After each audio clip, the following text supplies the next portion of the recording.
amalga oshirilayotgan islohotlarda Yakkasaroy tumanida bo'layotgan ishlar, aynan Nilufar Anvarovna boshchiligida bo'layotgan ishlarni bugun raisimiz bir e'tirof etib, 8-mart bayrami bilan alohida buyruq qabul qildilar.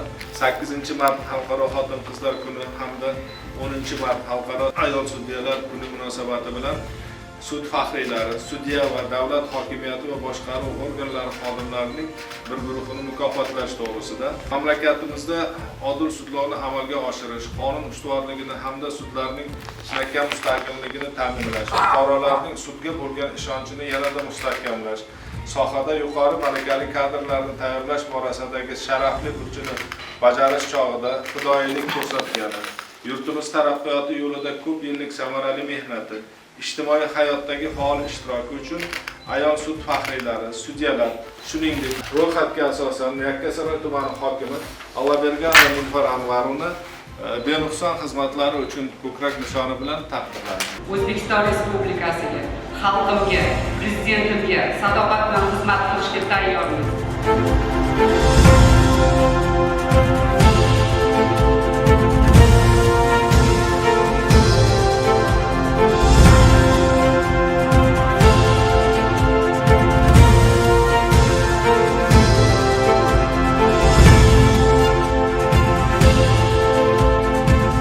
Bir chiroyli jamoalaringiz bor ekan. Bu hammada mana shu baribir birgalikdagi sizlarni mehnatlaringiz sababan fursatdan foydalanib raisimiz nomidan, Oliy sud jamoasi nomidan kelayotgan 8-mart bayrami bilan barcha ayollarimizni tabriklaymiz.